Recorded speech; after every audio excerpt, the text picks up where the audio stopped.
Jake, how are you? I'm good. How are you? Thanks for having me. Thanks for spending some time with us. Have a seat. Absolutely. Appreciate you making the effort. I know Monday nights sometimes are challenging. Oh, absolutely. I got to clear my schedule for this. So. Hey, this is really, really cool. Congratulations. Thank you. I appreciate it. It's been a long time coming. So.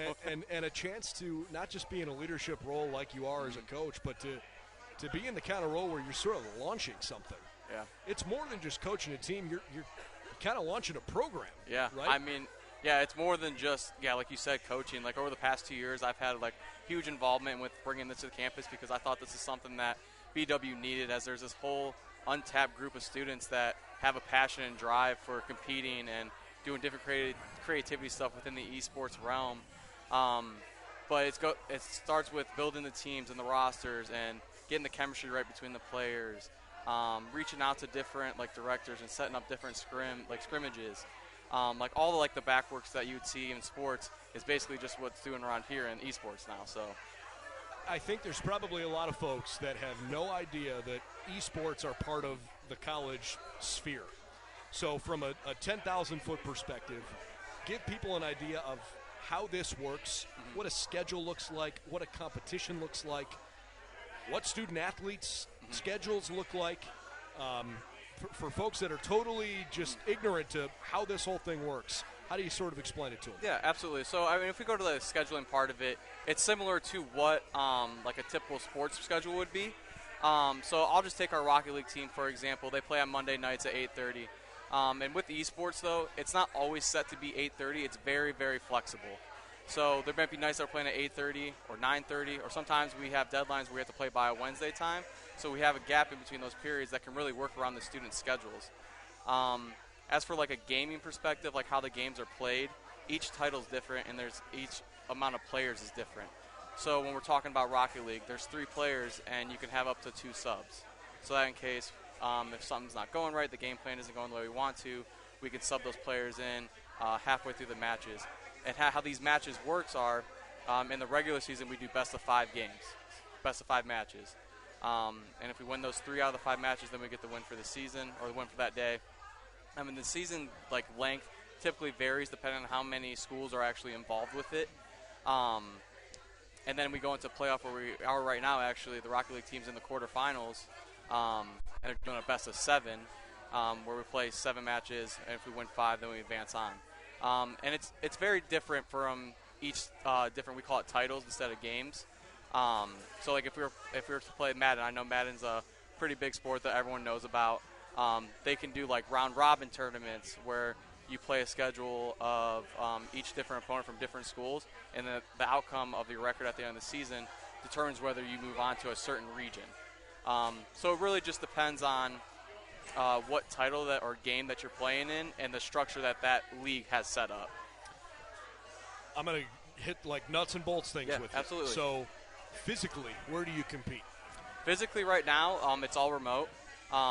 As we know with COVID and stuff, when we started this thing up, it was more so just gaining interest and seeing who had a system at home that really wanted to compete and kind of just develop into a player/leadership role, because this has been something that where I have part-time jobs and other things I have going on, so I really have to rely heavily on the students to kind of take that leadership role of getting practice times together and making sure everyone's there. But yeah, that's what it is. Yep. How do you recruit? I mean, basically how you recruit is just saying that the facility that we're about to have is something that's super exciting here that we're about to build, and that it's going to be a family atmosphere where we're supporting one another. So if we have Rocket League competing one night, I want to see Call of Duty. I want to see some games that you guys probably haven't heard of, is League of Legends, Madden. I want everyone to be in that area because it's going to be a tight-knit group where we're all learning from each other. We're all from different backgrounds, and it's super exciting that we're going to be here to compete at Baldwin Wallace as we're building that family atmosphere where you can freely compete and show your creativity, because in this esports realm, you can show so much creativity with streaming, broadcasting, graphic design. The options are limitless here. Where did the love for all of this start for you? For me, it was when I was younger. My dad, he wasn't a huge gamer, but one of the things that we did, our pastime, was just hooking up the GameCube, or Sure. Nintendo 64, and playing like Mario Brothers and all that stuff. And then as that kind of went on, I kind of started getting into like the Madden or like the first-person shooter games, and kind of just playing with my friends from there and just competing in different like events and leagues, and that's kind of where it started for me. So when did it become apparent to you, and folks, if you're just joining us, Jake Grasso, our guest, the new esports coach at BW, when did it become apparent to you that, there was a reality that existed where you could be in this role? I think it was about 3 years ago where I kind of realized it. As I started off with, I was a sport management major here, and we would go to a ton of different events, such as like the Super Bowl, the college football playoff, and then my interest is when I wanted to start competing in Madden a lot. I'm like, so there's this league called Level Next, and I started competing in that, and starting off branching from there, I'm like, what else is there in collegiate that there is? Because that tournament was solely just based on collegiate. I'm like, there's other titles that I'm interested in that I want to compete in or that I want to be involved in, and that's when I really started doing like a lot more research and connecting with a lot more people, and kind of just getting like that base knowledge of, hey, like, there's opportunities out here to compete in this. It's just that they need people to like get out there and actually want to do it. How about from the university support side? When you're going to start a new initiative like this, it's more than just, hey, we got a few players and we got a coach. I mean, there needs to be some backing and have a lot of people on board with this. Yeah. Explain, if you can, some of the support that you've gotten from some of the university officials. Yeah, absolutely. So when I first started, Dr. Campese actually reached out to me. I don't know if he's ever been on the podcast or not. Oh, he has. We love Dr. Campese. Yeah, so he actually reached out to me because I was actually big into streaming. And he's like, is this something that you want to do like down the line? I said, absolutely. Like, this is something, like, this is the community that I want to be in and something I would think I could definitely grow in. But from this community standpoint, when I came back from like getting the backing of it, we had Dr. Campese, Dr. Fear, and a couple other like professors that were really wanting to see this brought to life, and I could see it every time we met in the room that they wanted to see this thing could succeed, and that we were going to reach out to this different person for broadcasting, this different person to see how we can run the event. I've ran 2 events so far, partnering with Coaching for Center Excellence with Dr. Beebe. There's people around campus that want to see this thing grow and prosper, and they've all like said that to me and saying that this is something that they're looking forward to bring on campus for not only them but like for the students, because this is a huge opportunity for the students. Are you overwhelmed? Overwhelmed? I'm excited. I'm gonna go with that. I'm not overwhelmed. I don't think I'll be overwhelmed because you just got to take it day by day. Sure. With building things like this, I'm just excited to get started. What is, when you think about all that you have ahead of you here, first of all, I guess before I get too big picture, timing of a season. What time of the year do you compete? So that's actually a great question because we don't really have an off season other than the summer, because all titles compete in the fall and the spring. Okay. And I believe they start. It varies depending on the league because there's not one set structure for collegiate esports. So the league that we're in now, it's called NACE, and they're probably the biggest like collegiate esports governing body as of right now, where they have season start like 4 weeks after school starts. So probably in the end of August, early September time, and then we go throughout the whole semester, pretty much leading up to finals week in December. And who else competes in that league? We actually have some local OAC schools that are in there. Ohio Northern has a great program.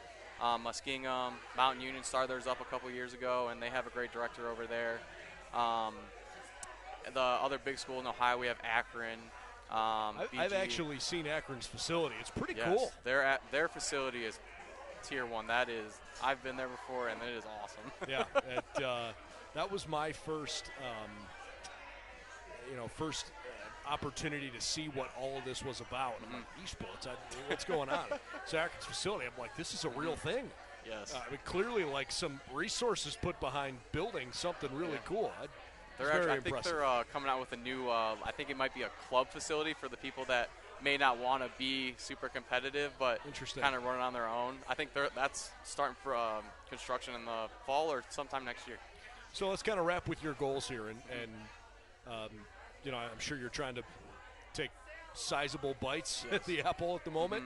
But what are your goals in how you want to build this thing? I think the biggest thing for me to start off is just kind of how I want to set the culture. I'm a big family guy, and that's how I want the culture to be, but I want to structure it in a way that also benefits the students.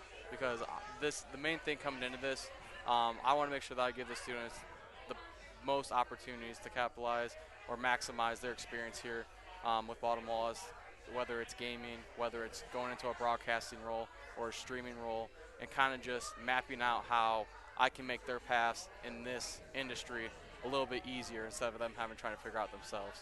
And then obviously the other goal is giving them a space to where they can freely explore those creative aspirations and competition stuff.